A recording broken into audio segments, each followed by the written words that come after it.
Om Swastiastu. Om Swastiastu. Halo pemirsa, apa kabar Anda hari ini? Semoga selalu dalam keadaan sehat. Tahun 2024 baru saja kita lewati dalam hitungan beberapa hari.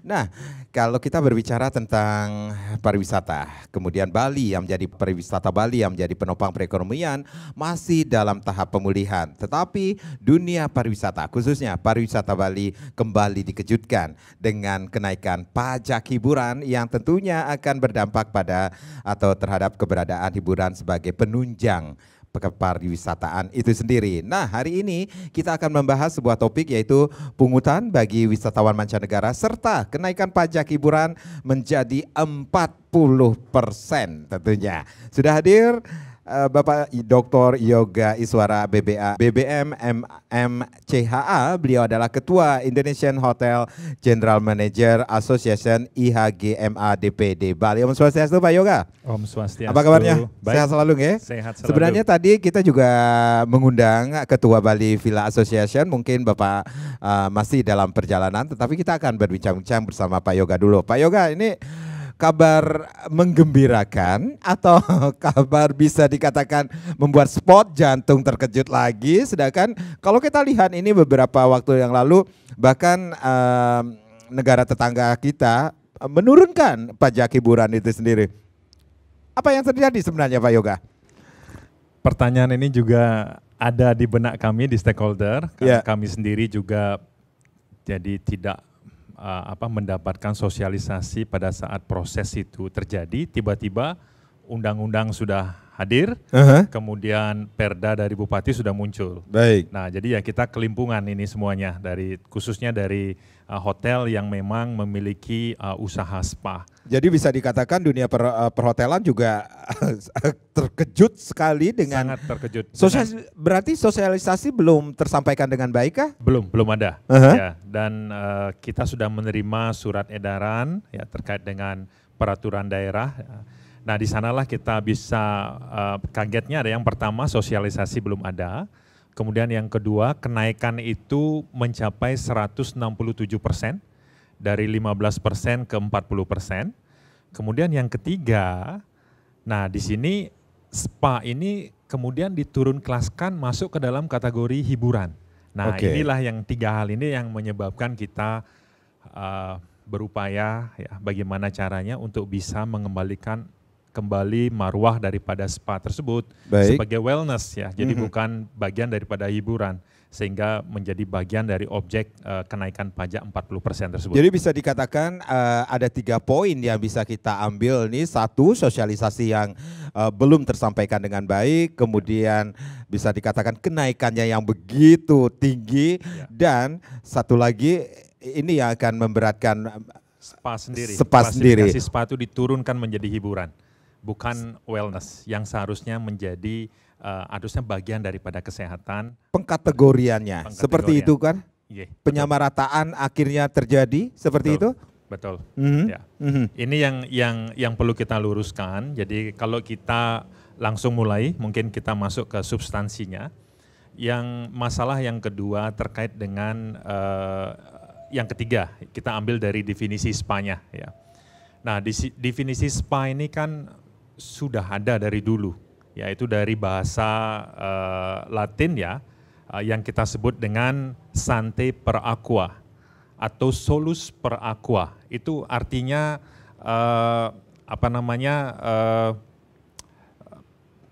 sehat melalui air. Jadi kalau kita bandingkan dengan di Bali ya, yang memang memiliki ritual tirta ya, itu sangat erat sekali hubungannya ya. Dan proses seperti ada pengelukatan, kemudian membersih itu adalah bagian dari spa, itu adalah sebuah tradisi. Dan ini menjadi sebuah kombinasi antara tradisional dan modern, dan ini menjadi sebuah produk wellness yang sangat terkenal sekali.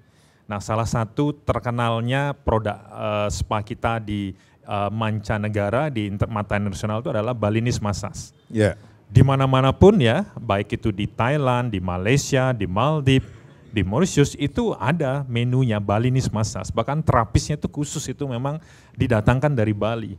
Begitunya penghargaan dunia internasional terhadap wellness sendiri, bahkan Bali menjadi salah satu destinasi wellness terbaik dunia. Yeah. Bukan destinasi hiburan loh.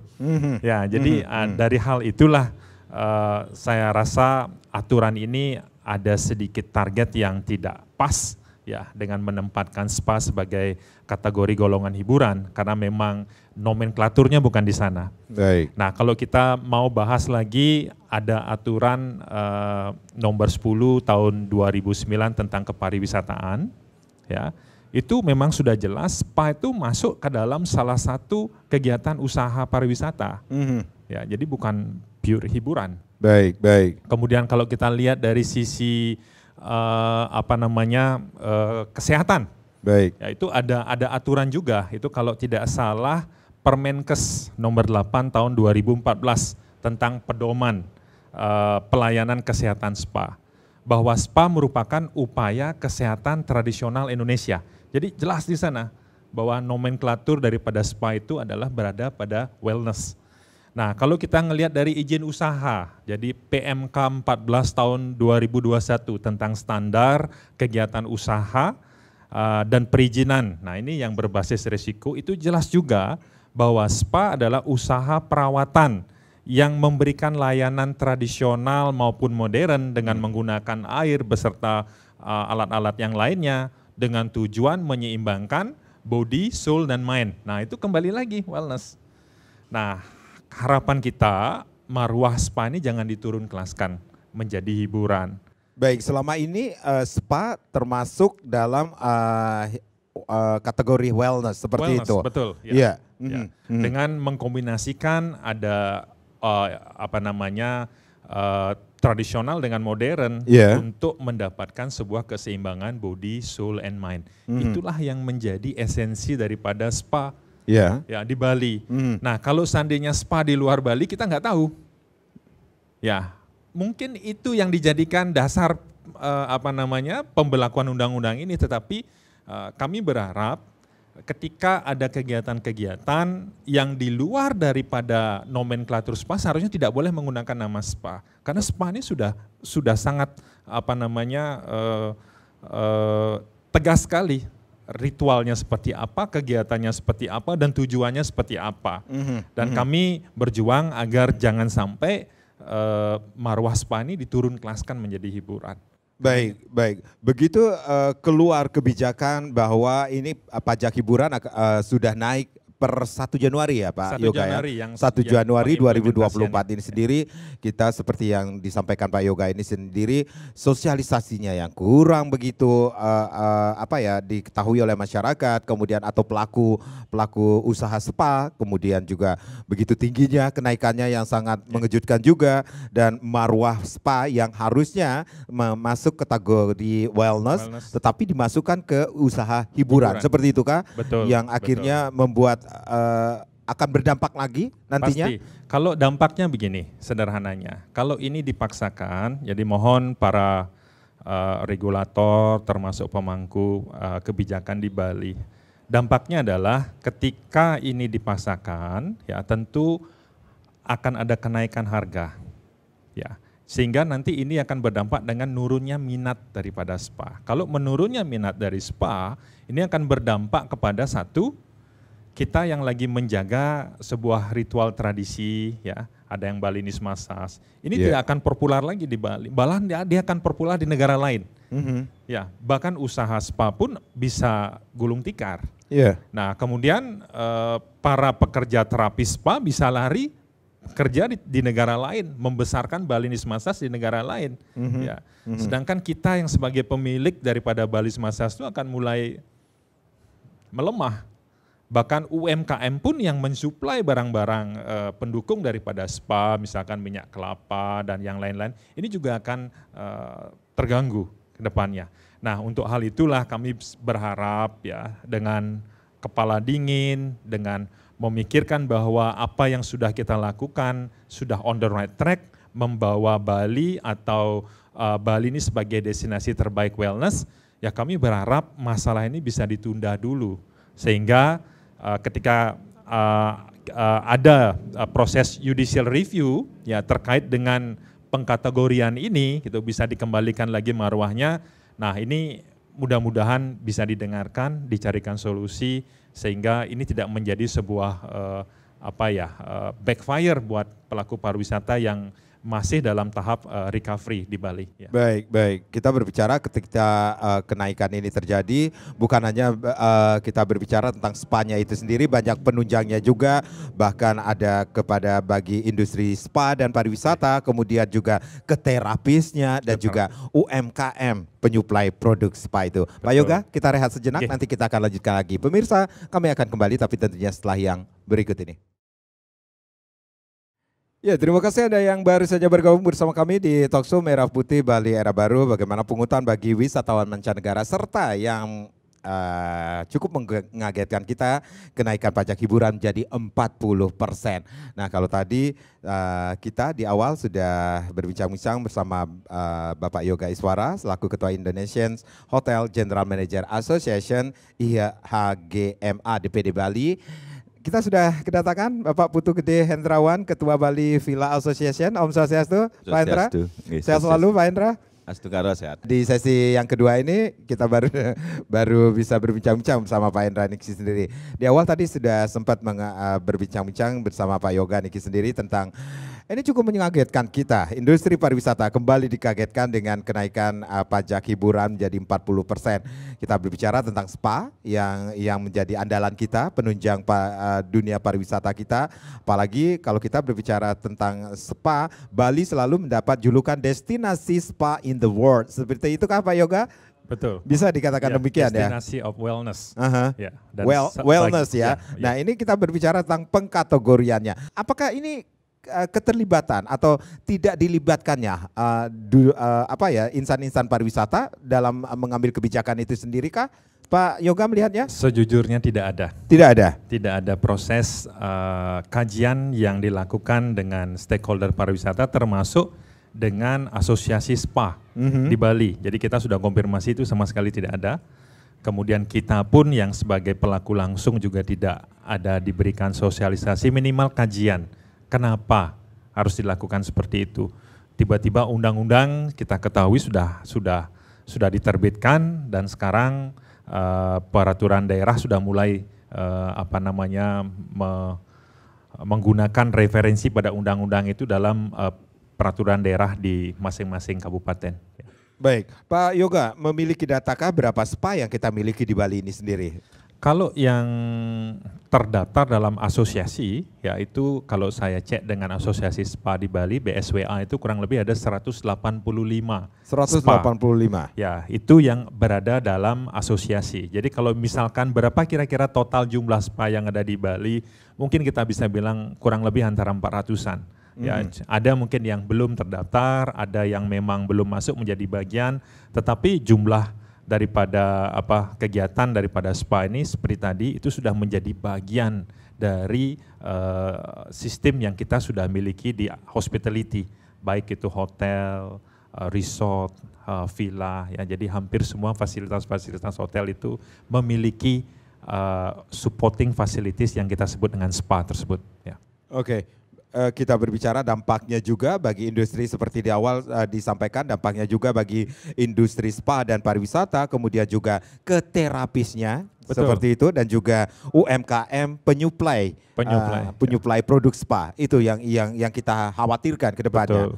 Dan yang perlu kita garis bawahi juga, terapisnya itu juga memiliki sertifikasi kompetensi. Nah, jadi ada sebuah klasifikasi yang juga tidak semua orang itu tiba-tiba bisa menjadi terapis, enggak, itu ada sebuah proses.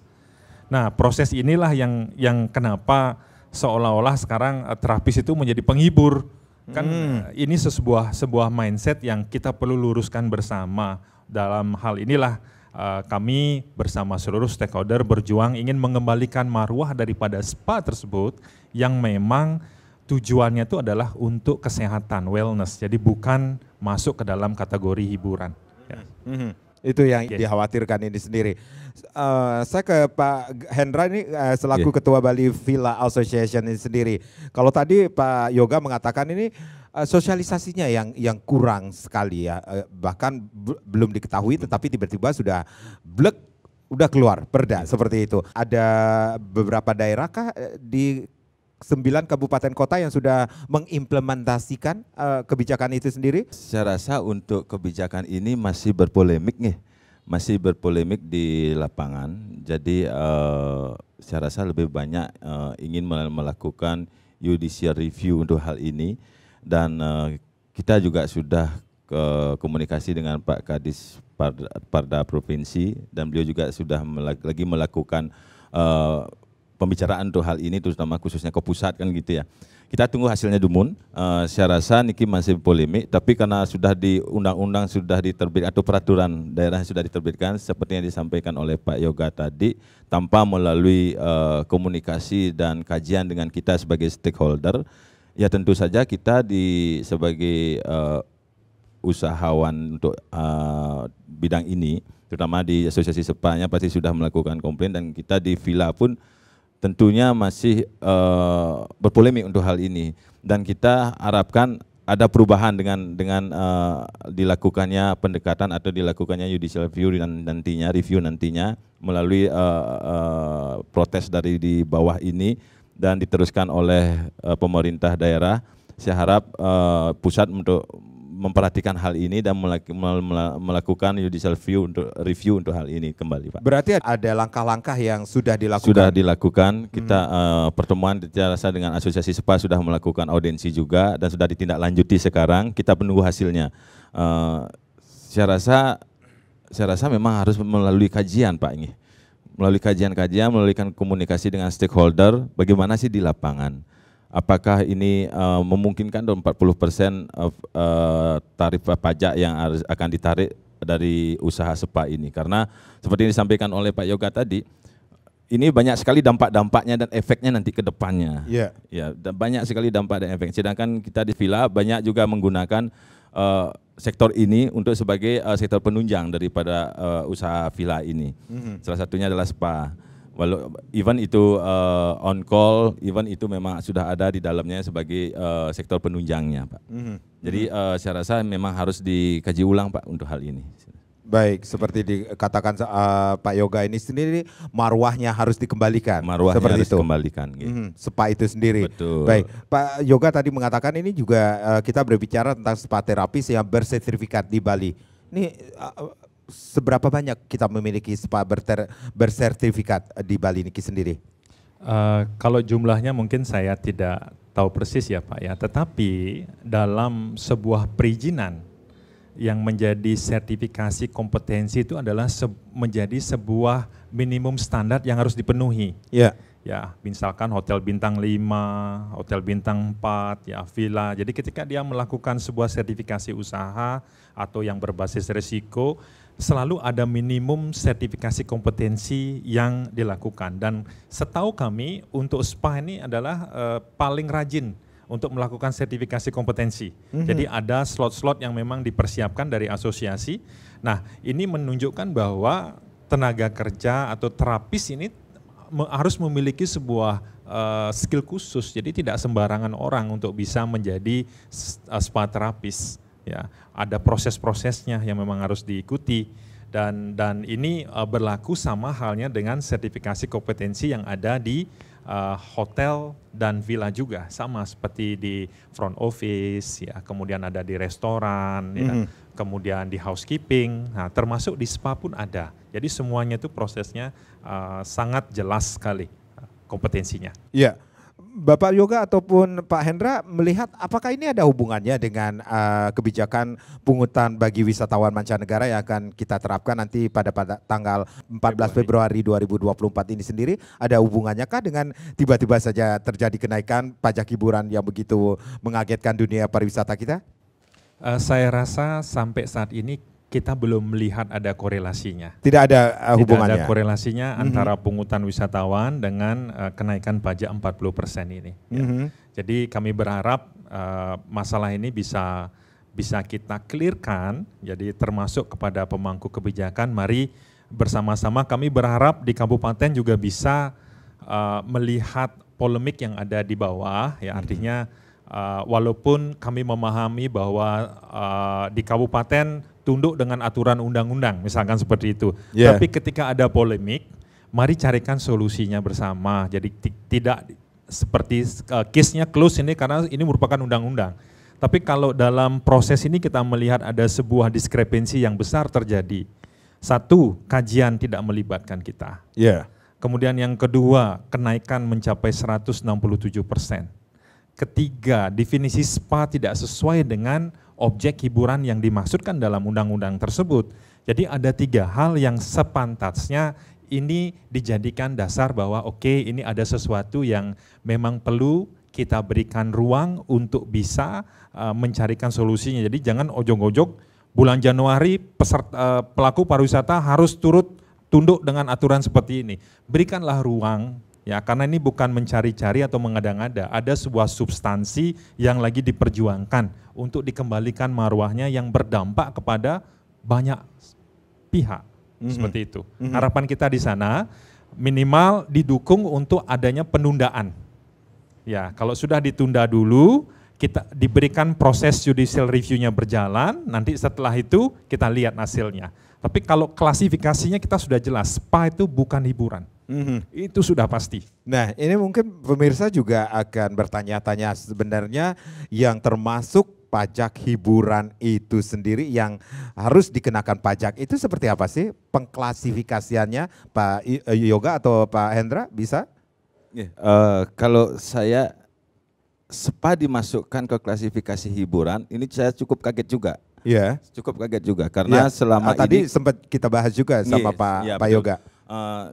Selama ini spa kita ketahui masuk ke dalam klasifikasi wellness sesuai dengan penerapannya di lapangan kan gitu. Yeah. Jadi kebugaran, kesehatan dan malahan healing ada di sana dipaketkan di dalam produk spa tersebut. Nah, sekarang masuk hiburan di mananya mereka mendapatkan inisiatif untuk memasukkan klasifikasi spa itu ke dalam hiburan. Ya, jadinya seperti yang disampaikan Bapak Yoga, marwahnya jadinya terganggu gini kan ya, marwah spa sebagai healing, sebagai wellness, dan mungkin di satu sisi ada spiritnya juga bisa dimasukkan ke dalam produk spa ini, jadinya terganggu marwah tersebut. Mari kita kembalikan, saya setuju dengan Pak Yoga, kita kembalikan. Nah, hiburan saya kurang paham undang-undang ini memasukkan spa ke dalam klasifikasi hiburannya ini. Reasonnya apa gitu loh. Nah ini karena tidak adanya komunikasi atau tidak adanya pertemuan dengan kita dengan stakeholder untuk pembahasan hal ini, jadinya kita masih buta ya. Apa sih jadi bertanya-tanya apa sih yang menjadi reason atau alasan mereka untuk memasukkan spa tersebut ke dalam hiburan, klasifikasi hiburan, Pak. Iya, ketika kebijakan ini dikeluarkan, ini seharusnya juga iya, sebelumnya kan harusnya pengkajian melibatkan stakeholder. Ada kajiannya juga. Seperti itu. Jadinya ada ide-ide, mungkin ada pendapat-pendapat yang bisa disampaikan sebelum ketok palu, kan seperti itu ya, Pak. Oke, Pak Yoga, ini berarti apa yang Pak Yoga kan sudah mengatakan ini juga ada pertemuan dengan pengusaha-pengusaha spa ini sendiri. Apa yang mereka khawatirkan ke depannya seperti itu? Tentu kekhawatiran mereka pertama minat daripada spa ini bisa menurun. Karena harga yang tentunya dengan tambahan pajak 40% itu kan harganya tidak murah. Jadi spa semakin mahal sehingga minatnya akan turun. Ketika sudah turun berarti bisnis spa sudah mulai tidak bergairah. Baik. Ya, kalau sudah tidak bergairah, terapisnya akan mulai mencari tempat-tempat yang memberikan ruang insentif lebih besar lagi. Oke, for example, ketika tamu yang datang, kalau mudah-mudahan ini bisa dikaji ulang lagi nih ya. Kita berandai-andai, ketika mereka datang ke tempat usaha spa, melakukan terapi, kemudian harus membayar 1 juta contohnya misalnya. Tetapi ketika sudah ketok palu ini 40% ini sendiri, mereka harus menambah biaya lagi. Betul. Mereka itu siapa yang akan membayar pajaknya? Betul. Nah, inilah yang akan menjadi problem di lapangan. Ya. Kemudian ada lagi kontrak-kontrak yang sudah terjadi tahun lalu, yang harganya mungkin tidak bisa serta-merta kita harus naikkan. Sedangkan kalau dari sisi pajak harus turut tunduk dengan aturan. Nah, hal-hal yang seperti inilah mari kita berpikir jernih. Jadi ketika kita sangat taat dan paham mendukung dari kegiatan-kegiatan pajak yang sudah berlangsung saat ini. Kita mendukung. Sekarang ini ketika ada sebuah lompatan yang begitu besar, kenaikannya sampai 167%, ya pasti tentu kita kelimpungan bagaimana kita mengantisipasi di lapangan dengan harga seperti ini. Yeah. Ya, dan esensinya adalah kenapa SPA itu dimasukkan ke dalam pajak golongan hiburan yang harus terkena pajak 40%. Ini yang menjadi PR juga. Ini yang menjadi PR karena ini yang menjadi kami di Bali tidak mudah membranding sebuah wellness itu menjadi sebuah hal yang menjadi bagian daripada turisme itu sendiri, dan Bali menjadi the best destinasi wellness in the world. Itu tidak mudah dalam proses seperti itu. Nah sekarang dengan model seperti ini tentunya ini akan menjadi hantaman yang besar sekali. Harusnya kita didukung, kita diberikan sebuah ruang untuk bisa melakukan improvisasi, inovasi, ya dengan syarat pajak dilakukan dengan baik, gitu loh, dengan jujur, dengan transparan. Ini harusnya diberikan. Jadi bukan tembakan yang besar naik 167% untuk SPA. Nah, mudah-mudahan ini bisa kita pikirkan dengan jernih. Maksud kami sebenarnya sangat baik sekali untuk bisa membawa turisme Bali ini berkelanjutan, ya, sustain dia. Jadi tidak naik turun ininya permasalahannya, seperti itu. Baik Pak Yoga, Pak Hendra, kita rehat sejenak. Nanti kita akan lanjutkan lagi bagaimana pungutan bagi wisatawan mancanegara serta kenaikan pajak hiburan menjadi 40%. Sesaat lagi. Ya, kita masih di Talkshow Merah Putih Bali Era Baru. Bagaimana pungutan bagi wisatawan mancanegara serta kenaikan ke pajak hiburan menjadi 40%. Khususnya kita berbicara tentang SPA yang seperti di awal sempat kita sampaikan bahwa Bali selalu mendapat julukan destinasi wellness in the world, SPA-nya yang terbaik di dunia. Apalagi kalau kita berbicara tentang SPA Balinese Spa. Nah, ini siapa yang tidak tahu ya. Tetapi ketika kita akan berbenah di pariwisata, wah ini pajak hiburan ternyata SPA dimasukkan ke kategori hiburan. Itu yang menjadi pertanyaan kita. Reasonnya apa seperti kata Pak Hendra? Ini yang harus. Nah Pak Hendra atau Pak Yoga ini sendiri, bagaimana keterlibatan PHRI Bali ini dalam penyusunan kebijakan ini sendiri? Bapak melihatnya seperti apa? Pak Yoga selaku IHGMA DPD Bali ini sendiri seperti apa Pak? Iya, untuk SPA-nya. Saya rasa sepengetahuan saya tidak ada asosiasi atau stakeholder pariwisata di Bali yang dilibatkan. Sama sekali? Sama sekali. Ya, terkait dengan kajian kenaikan atau masuknya SPA menjadi objek 40% dalam hiburan tersebut. Jadi kami semua shock. Yeah. Ya, baik itu PHRI, HIAGMA, BVA, BSWA, ya, GIPI pun itu sama. Mereka tidak ada yang mengetahui terkait hal seperti ini. Inilah yang mengagetkan kita. Kenapa kajiannya minimal seharusnya melibatkan stakeholder, menerima pandangan-pandangan. Jangan sampai nanti ini semuanya terkesan hanya untuk menyerap atau mengambil pajak sebesar-besarnya. Jangan sampai seperti itu kesannya, ya. Ya, Pak Hendra, berarti ada beberapa kabupaten kota yang juga sudah mengeluarkan perda pajak hiburan 40% ini sendiri. Ya, benar. Di Bali khususnya? Di Bali, ya. Setelah undang-undang ini diterbitkan dan disertai dengan peraturan daerah yang dikeluarkan untuk turunan dari undang-undang tersebut, saya ketahui Kabupaten Badung sudah, Gianyar, Tabanan, dan Denpasar. Jadi 4 kabupaten kota tersebut sudah melakukan, artinya sudah merilis surat edaran melalui surat edaran untuk perda tersebut. Iya. Seperti itu. Kabupaten yang lainnya belum?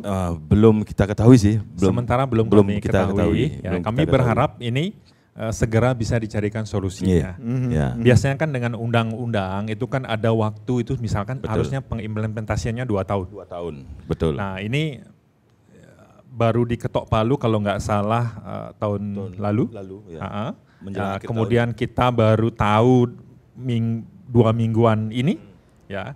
Nah harapan kita diberikan ruang untuk bisa berpikir jernih, ini kita harus bawa kemana, proses judicial review misalkan, kami tahu ini sudah diundang-undangkan, tapi minimal tolong kita disupport. Disupport artinya kalau bisa teknis apa yang bisa dilakukan untuk melakukan penundaan ini sehingga proses judicial review bisa berjalan, kemudian kita bisa kembalikan marwahnya bahwa spa itu bukan hiburan.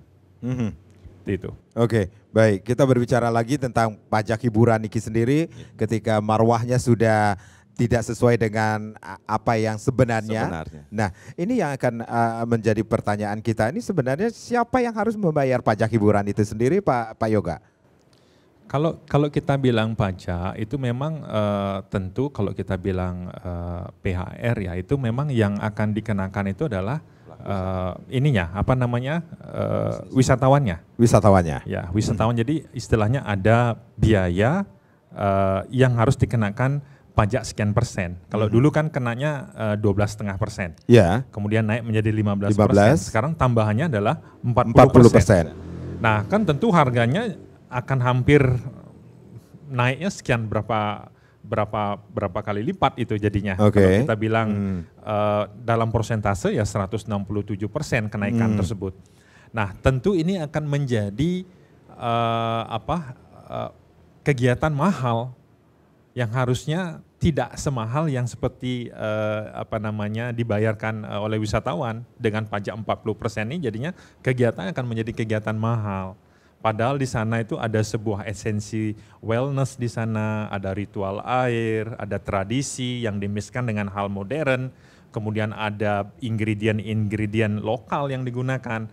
Nah, harusnya ini bisa disupport. Jadi bukan malah dinaikkan untuk bisa berpotensi untuk bisnis usaha ini menjadi menurun. Nah, itu yang menjadi pemikiran kita. Ya, Pak Hendra, berarti seperti tadi juga nih sempat kita dampaknya ini juga kita rasakan atau dampaknya juga bukan hanya bagi industri spa dan pariwisata, kemudian spa terapisnya, kemudian juga UMKM penyuplai produk spa ini sendiri. Sudahkah itu dibicarakan kepada mereka, Pak Hendra? Seperti disampaikan Pak Yoga, kita masih menunggu ruang untuk itu ya. Baik. Untuk berdiskusi untuk hal ini. Jadi tidak semata-mata hanya pungutan ini, tapi apa yang terjadi jika ini benar-benar diterapkan, dampaknya seperti apa, kan gitu, efek-efeknya akan bagaimana. Yeah. Satu, bagaimana minat daripada usaha spa ini ke depannya, apakah akan ambisinya akan tetap ada atau akan menurun. Jika usaha spa ini menurun minatnya untuk diselenggarakan atau diinvestasikan di Bali ini, tentu kembali kepada ruang untuk SDM-nya, terapisnya. Jadi kan mereka tidak mendapat tempat atau mendapatkan lapangan pekerjaan yang akan berkurang. Baik. Nah, apa yang akan mereka lakukan dengan skill yang mereka miliki? Tentu solusinya adalah mereka lari ke luar negeri. Ini sudah banyak terjadi, Pak. Ini berbicara juga tentang penyuplai atau UMKM penyuplai produk spa. Betul. Seperti itu. Benar. Jadi jika minat usaha ini menurun, otomatis kan permintaan untuk ingredient sebagai untuk penunjang atau fasilitas daripada spa ini pasti tentunya akan menurun. Dan yang itu biasanya disuplai lebih banyak dari UKM-UKM kita, Pak. Dan yang terakhir di sini kita bisa memarketingkan citra pariwisata ini dari spanya itu dari sisi mananya untuk tradisi kita, yaitu Balinese Massage yang tadi. Yeah. Nah, ini memang luar biasa peminatnya setahu saya. Jadi peminat daripada tamu untuk Balinese Massage ini luar biasa. Nah, di sini kan banyak sekali banyak sekali cara-cara yang dilakukan untuk atau style-style yang dilakukan untuk Balinese Massage ini yang tidak terlepas daripada kearifan lokal yang kita miliki. Nah, ini kan salah satu media marketing juga untuk Bali ya, untuk pencitraan pariwisata Bali lewat spa ini. Jadi inilah yang dikagumi, ini yang disenangi oleh wisatawan kita kan seperti itu. Yeah. Jadi mungkin sedikit different atau berbeda dengan spa-spa yang ada di luar kan, yang di luar negeri di sana. Nah, ini dikemas dengan mengikuti tradisi yang ada, kearifan lokal yang ada dan suasana yang ada.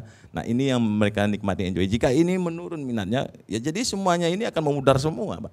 Kalau bisa kita berbicara tentang di lapangan ini sendiri. Di lapangan. Yang mana alasannya karena harus pungutan pajaknya tinggi, gede. Jadi kita tidak bisa melanjutkan usaha ini, kan seperti itu ya. Seorang pebisnis kan pasti akan berhitung, Pak. Iya. Seorang pebisnis pasti akan berhitung.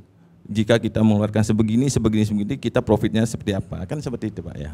Apakah minus, apakah plus gitu kan? Apakah ada untung atau rugi? Kan seperti itu aja ya sebagai seorang pebisnis. Nah jika ini tidak begitu positif yang didapatkan keuntungan dari usaha ini ya otomatis ya pasti mereka akan berubah haluan Pak. Ya kan, nah ini yang kita khawatirkan gara-gara hanya satu poin yaitu pungutan terlalu tinggi. Ya, itu sudah terjadi di lapangan Bapak melihatnya, Pak Hendra? Karena ini baru ya, karena ini baru sedangkan masih polemik dan semua masih berharap ada perubahan dengan judicial review, ada kajian ulang gitu ya. Kita masih menunggu. Ya, tapi yang kita khawatirkan ke depannya akan terjadi seperti itu, Pak. Oke, Pak Yoga, kenapa 4 daerah ini termasuk Badung, Denpasar, kemudian Gianyar, Tabanan sudah mengeluarkan surat edaran ini sendiri, sedangkan kita mengetahui ini masih gonjang-ganjing bisa dikatakan demikian, ada yang masih bisa dikatakan ini cukup mengejutkan dunia pariwisata kita. Sedangkan di awal saya sempat mengatakan dunia hiburan atau pajak hiburan di negara kita tetangga kita sebutlah Thailand ini sendiri bahkan menurunkan 5% pajak hiburannya. Betul. Nah ini kenapa mereka melakukan langsung perda ini secara normatif saya bisa tangkap bahwa ya mereka menjalankan undang-undang. Menjalankan undang-undang. Menjalankan undang-undang. Nah, cuma harapan kami ketika dalam menjalankan undang-undang kemudian ada diskrepensi seperti ini, mari berikan kami ruang. Artinya penundaan ini harusnya bisa dilakukan ya, sehingga bukan bermaksud kita langsung mendobrak undang-undang, tidak, ada proses yang harus kita lalui nih. Ya, jadi prosesnya adalah judicial review. Ya, untuk bisa menekankan bahwa definisi spa itu seperti apa, pelaksanaan spa itu seperti apa, itu tidak sesuai dengan kategori hiburan yang disampaikan dalam undang-undang yang baru ini. Oke, katakanlah penyamarataan besaran pajak spa dengan hiburan malam, bisa dikatakan demikian? Ya, kalau betul. Kalau kita mengenyampingkan marwah dari spa itu sendiri? Betul, jadi artinya begini, kalau dengan hiburan malam atau yang lainnya itu bukan ekspertis saya, kebetulan kami tidak berada di usaha itu. Nah jadi kebetulan yang kami sekarang ruang lingkupnya yang terdampak ini adalah spa-nya. Nah jadi spa inilah yang kita memang dari awal, dari proses kita lakukan, kita tahu bahwa spa itu adalah yang kita laksanakan adalah untuk wellness, untuk kesehatan. Nah tiba-tiba masuk atau diturun kelaskan menjadi hiburan, ya hal inilah yang kita ingin kembalikan marwahnya, mudah-mudahan pemerintah daerah, provinsi, termasuk di pemerintahan nasional paham esensi yang kita perjuangkan ini, bahwa Bali ini adalah menjadi salah satu destinasi wellness terbaik, bukan destinasi hiburan terbaik. Berarti spa termasuk wellness ini ada aturannya yang sudah baku seperti itu? Sudah ada. Jadi beberapa mulai dari peraturan dari pariwisata itu Undang-Undang Nomor 10 Tahun 2009 itu memasukkan spa menjadi salah satu kegiatan usaha pariwisata. Kemudian ada juga dari aturan Permenkes Nomor 8 Tahun 2014 tentang pedoman pelayanan kesehatan spa. Nah ini juga spa merupakan upaya kesehatan tradisional Indonesia. Nah itu juga, kemudian PMK 14 tahun 2021 tentang standar kegiatan usaha dan perizinan berusaha berbasis risiko, ini juga menyatakan bahwa aktivitas spa itu adalah jasa perawatan yang memberikan layanan perawatan tradisional dan modern menggunakan air beserta komponen yang lainnya untuk mencapai keseimbangan body, soul, and mind. Itu sudah ada di nomenklaturnya. Jadi harapan kita jangan sampai nanti kita ini diadu, di satu sisi spa sekarang masuk ke hiburan, di satu sisi sudah ada undang-undang yang lain yang mengatur bahwa spa itu masuk ke dalam jenis kesehatan atau wellness. Kalau dulu sebelum pajak ini dikeluarkan kenaikan 40% ini sendiri, hiburan spa tidak termasuk kategori hiburan kah? Tidak. Oke. Dan definisi hiburan itu apa? Kan itu, kalau hiburan itu ada, kalau kita ngelihat definisinya, itu ada hal yang dipertontonkan, ada keramaian, model-model seperti itu. Sedangkan kalau spa ini kan lebih ke hening, lebih ke kesehatan, keperawatan, penyeimbangan body, soul, and mind, dan memang sudah tepat di nomenklatur di wellness kesehatan. Baik, itu yang harus diketahui ini sendiri. sebelum mengeluarkan kebijakan itu sendiri. Pak Yoga, Pak Indra, kita rehat sejenak. Nanti kita akan lanjutkan lagi bagaimana penghutang bagi wisatawan mancanegara serta kenaikan pajak hiburan menjadi 40%. Pemirsa, jangan kemana-mana. Talkshow Merah Putih Bali Era Baru akan kembali, tapi tentunya setelah yang berikut ini. Ya pemirsa, Talkshow Merah Putih Bali Era Baru, hari ini kita mengangkat sebuah topik yaitu pungutan bagi wisatawan mancanegara serta kenaikan pajak hiburan jadi 40%. Dan kita juga kembali lagi berbicara tentang spa yang sangat dikenal di seluruh dunia, Bali. Yang selalu mendapat julukan destinasi wellness in the world, spa-nya yang terbaik di dunia.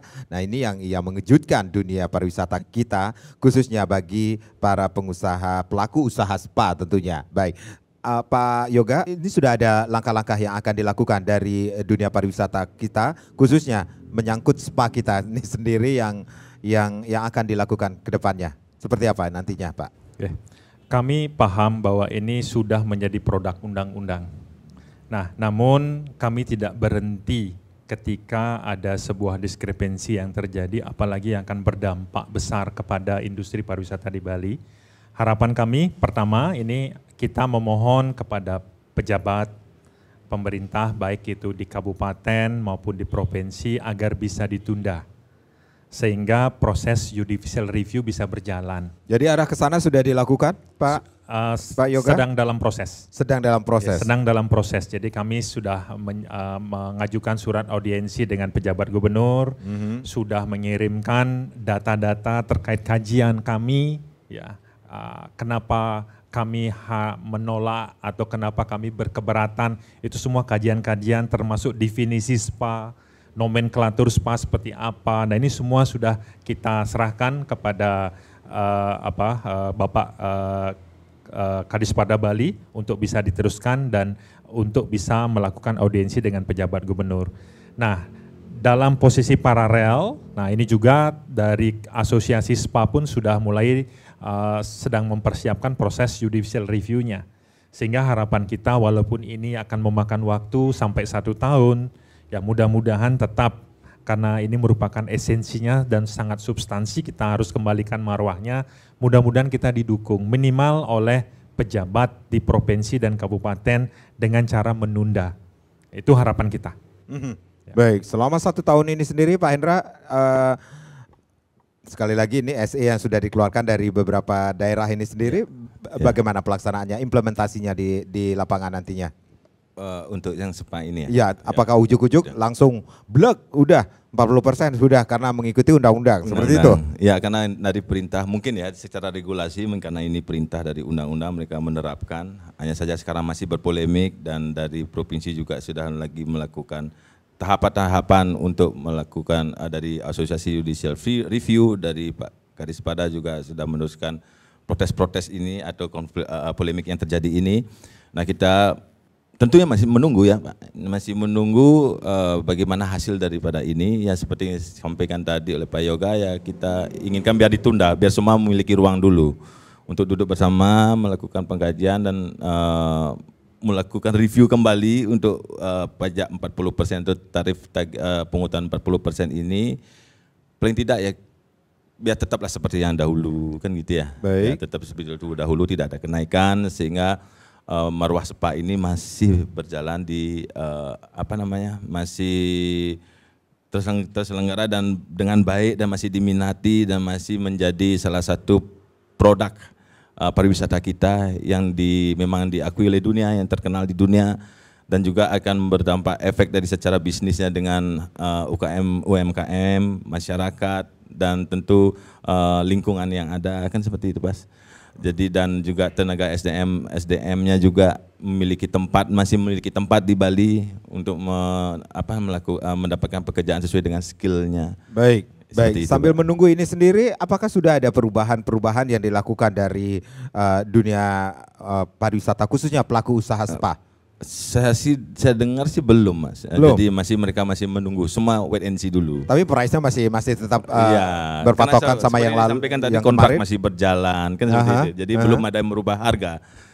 Kalaupun itu dirubah secara suddenly gitu ya, cuma peminat juga akan kaget, wisatawan pasti kaget, dan cara pemarketingnya pun akan terganggu. Baik. Pasti secara marketing pasti akan terganggu. Iya. Ya, karena luar biasa 160% ya, 167 seperti kata Pak Yoga. Kan gila aja kalau kita mengangkat harga segitu. Itu gila, termasuk gila juga. Gila banget. Coba dihitung lah dengan harga yang ada sekarang. Itu kalau ya, Pak Yoga, kalau 1 juta jadi 1.400.000 seperti itu kah? Iya. Wow. Wow kan. Dan, jadi akan di proses marketingnya akan sangat luar biasa terganggu. Ya tentu akan terjadi penurunan minat dari wisatawan. Baik. Karena kenaikan harga yang luar biasa drastis. Ini kita yang gonjang-ganjing, negara tetangga kita yang mendapat. Nah, itu dia. Ini, mencari celah nih sebetulnya. Nah, itu yang kekhawatiran kita juga kan Pak Yoga? Kita diejek itu, mereka menunjukkan bahwa mereka malah menurunkan. Kan mereka publikasikan itu, okay, bahwa mereka menurunkan. Baik.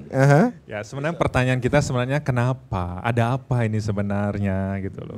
Kenapa tiba-tiba melakukan hal seperti ini, kajiannya apa, tujuannya kemana gitu loh. Itu yang menjadi big question buat kita. Big question. Ya. Ketika tidak adanya keterlibatan, bisa dikatakan seperti yang Pak Yoga, Pak Hendra katakan, ini nggak ada keterlibatan kami di pelaku pariwisata yang dilibatkan, tiba-tiba ujuk-ujuk aja sudah keluar kebijakan untuk menaikkan pajak hiburan dan termasuk pengkategorian spa yang harusnya marwahnya adalah wellness, tiba-tiba masuk kategori hiburan seperti itu. Betul.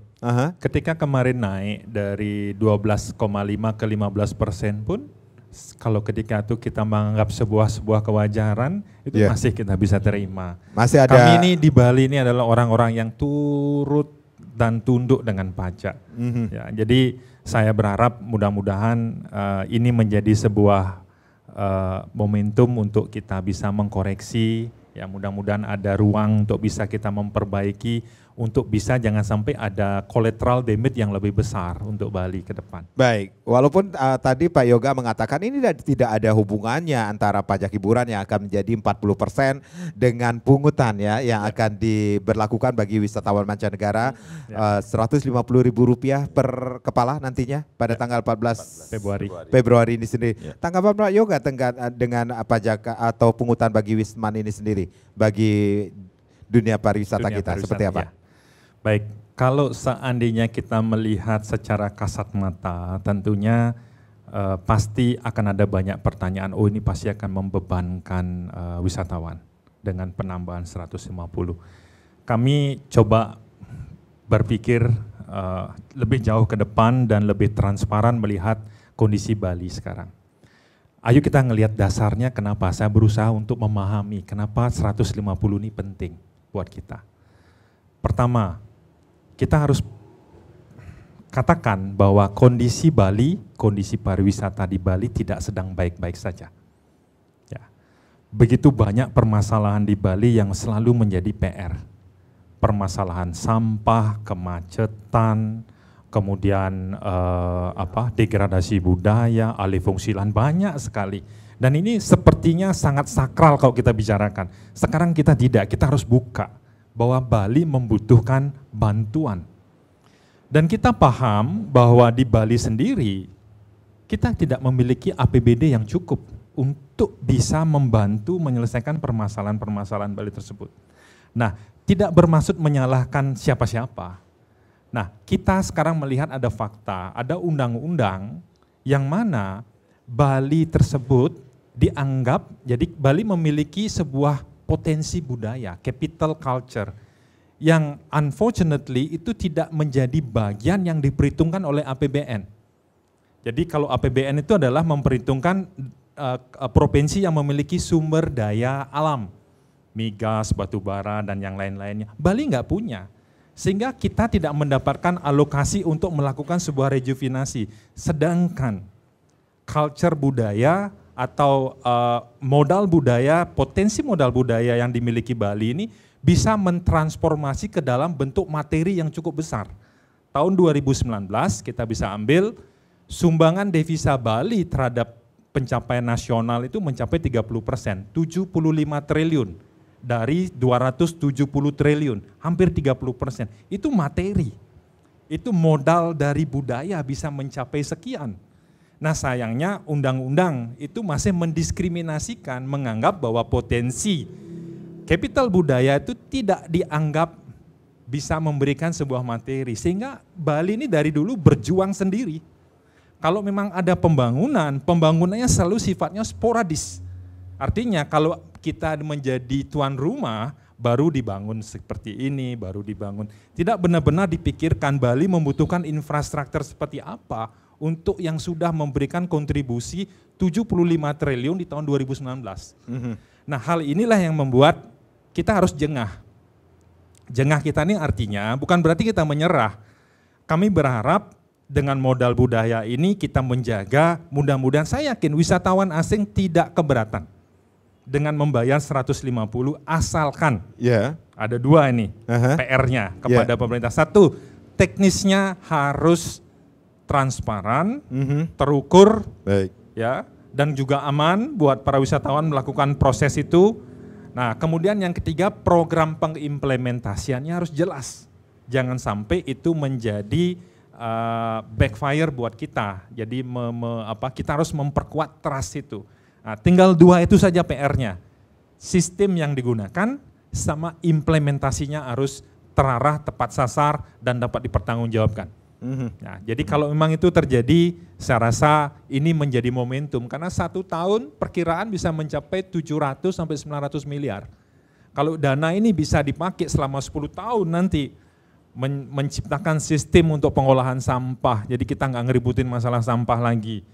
Ya, untuk melakukan infrastruktur perbaikan kemacetan di titik-titik yang kita anggap memang menjadi permasalahan, memperkuat adanya degradasi budaya, mensupport subak, seniman, dan yang lain-lainnya untuk memperkokoh yang namanya kapital budaya kita, misalkan seperti itu. Ini akan menjadi hal yang bagus.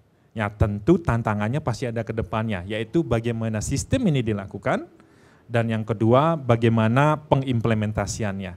Nah kalau bicara sistem, nah jangan sampai sistem yang kita buat ini tidak siap. Sistemnya harus siap untuk bisa mengelola 17.000 wisatawan per hari.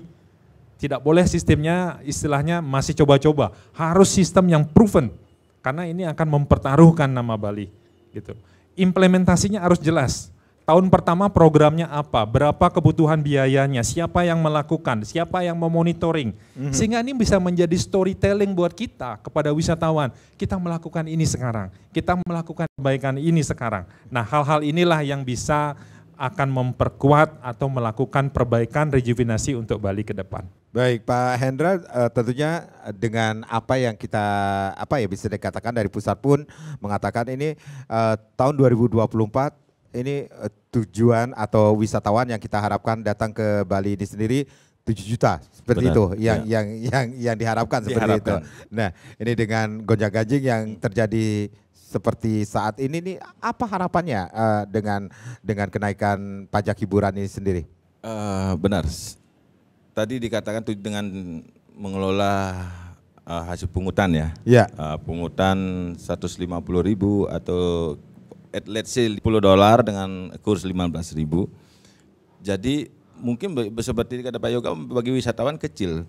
Mungkin ya bagi wisatawan kecil karena mereka pasti akan mencintai Bali, Mas. Apalagi yang sudah repeater ke sini.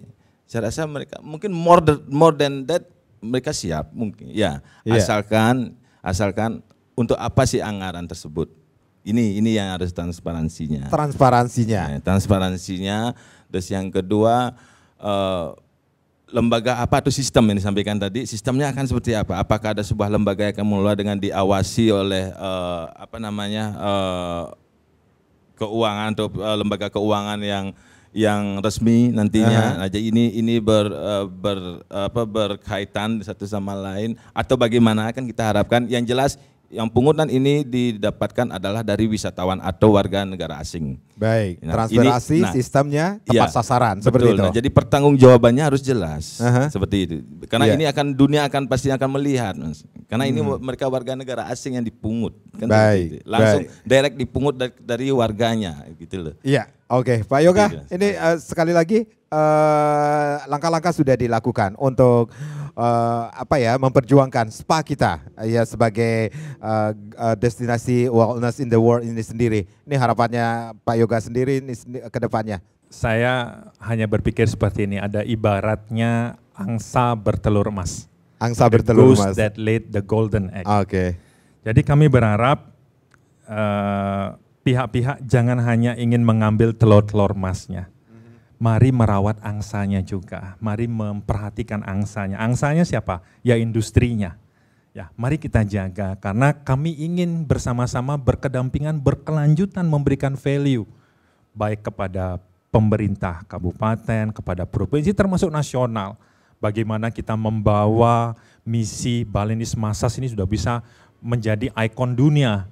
Tidak saja lakunya di Bali saja, di hampir semua destinasi spa ada Balinese Massage. Nah itu brand yang luar biasa sekali. Yeah. Itu bagian daripada kesuksesan destinasi Bali menjadi the best wellness destination.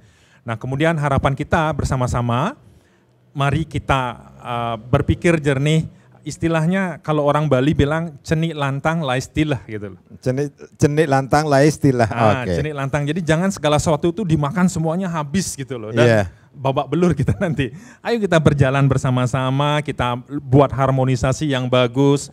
Kalau ada kajian kita duduk, kita berikan pendapat untuk kebaikan bersama, untuk keberlanjutan daripada pariwisata tersebut. Baik Pak Yoga, Pak Hendra, good luck dengan perjuangannya agar cenik lantang lai istilah itu bisa kita nikmati keberlangsungan. Itu yang kita harapkan. Saya Pak Desi Karang. Terima kasih, kita jumpa lagi di lain kesempatan.